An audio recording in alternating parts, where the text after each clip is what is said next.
welcome to Queens of the Pwn Age and our review of SSX for the Xbox 360 and PS3.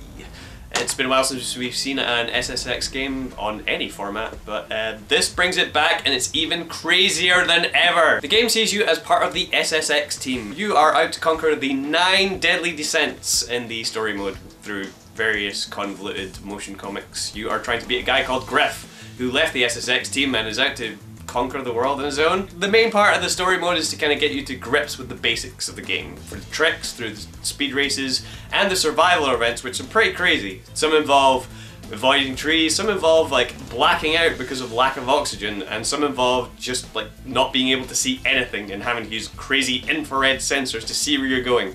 It's insane. But the main focus of the story is just to unlock the characters and get you to grips with them. You'll be introduced through, as I said, little motion comic bits where you'll introduce to Corey, the crazy Japanese chick, or the surfing dude, or various other people that come into your midst. But it all comes down to one thing, and that is earning points. And points make prizes in this case, because you'll be doing that a lot, and that's pretty much the entire focus of the game, because there's no competitive multiplayer in this. So the main bulk of the game comes in the Explorer mode. Here you'll be taking on 159 drops, which includes some of the deadly descents, like the crazy avalanche sequences where you'll be riding down a hill towards the camera while the entire mountain crumbles down around you, to the regular trick events, and of course the races. This is where you'll be trying to take on some of the gold medals in the form of races where you'll have to beat a specific time, or some of the trick events where you'll have to beat a specific score. Some of the times you'll think, okay, this is pretty good, 4 million, I can do this, and other times you'll go, no, 12 million! And this is where RiderNet comes into it, because it takes everything that you do, every medal, every time, posts it online along with your ghost for them to beat.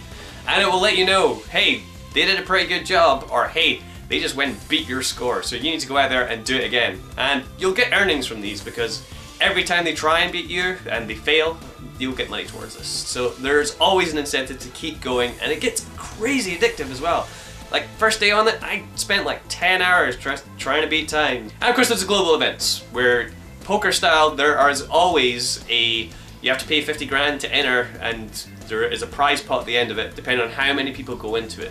So like, if you post a platinum time, you'll have a much higher chance of being able to gain like millions of credits, or if you post a bronze time, you get a little bit of credits, but more so if you push for the platinum stuff. And the other best thing about RiderNet is it gives you recommendations on stuff to do. So say you've just posted a score and a friend's beaten it, it will come up in your recommendations, hey, you might want to try this next, or you seem to really like trick events, so why don't you try this one as well? It's a nice little system, but it works really well in that the fact that you have so much content on offer here, you don't know where to start, but this recommendations thing, it will show you where to go and where's best for you. But how are you supposed to tackle all these crazy survival challenges and tricks and stuff? That is where loot comes in.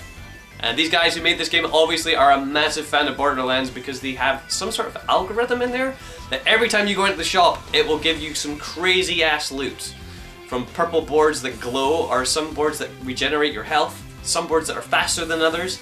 There's a lot of stat-based stuff in there that makes the game an entirely deeper experience of what you're expecting. It's actually pretty damn crazy, and it works so well. I've spent millions just trying to go, hey, there's a mysterious item on sale for the next hour and a half, I wonder what it is, should I buy it? But this is SSX, and it wouldn't be an SSX game if it didn't handle really well, and thankfully it does. The controls are 2 ways in this one. You can either use your sticks to pull out tricks, or you can use the buttons. I went for the buttons personally because it seems the really easier way, and it flows a lot better if you're using the buttons. And the level design comes into this as well, and that everything you can jump off and everything you can do a trick on. It's such a vast experience of just going, yeah, okay, there's this fast mountain, but there's this I could use as a half pipe, and there's this I could grind along, and the fact that you can grind environmental stuff, it adds a whole new bonus. So you could do one trick style, okay, I'm gonna go this half side of the mountain, and it works really well, or you could go, hey, I'm gonna go this way and just do that stuff. And there's also helicopters, because, you know, games have made villains out of helicopters. Nobody likes helicopters anymore. This brings helicopters back in the fact that you can totally jump up, grab them, and do tricks off them. It's one of the best things in this game, for it to slow down and for you to hit a helicopter, do a crazy trick off it, and immediately jump into tricky. And SSX also comes with a pretty kick-ass soundtrack. It will adapt in ways to show that you are spinning, and if you're spinning, the game changes the music to match the beat of your spin. It's bananas. But if you don't like the soundtrack that they've got in there, you can import your own and it will even do it with that. It's crazy! So overall, SSX plays great, looks great, and more often than not reminds me of Tony Hawk 3 in more ways than I can describe. It's great to go back to something where it will automatically change depending on how many people on your friends list have beaten your score, or it'll open up new events, and even the survival stuff is just so far out there you will not know what to do with yourself.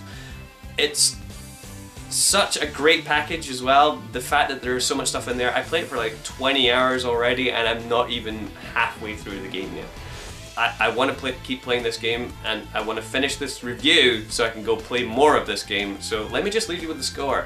SSX for the Xbox 360 and PS3. 9 out of 10. But that's what I think. Tell me what you think in the comments below. If you're interested in our stuff, we've got our own little site over at qotpa.com where you can read my full written review of this, probably somewhere below here. Below here. We've also got the podcast on the Wednesday, and we'll do our QOTPA plays on Friday as well. Until then, my name is Mark Gibson. I'll see you next week.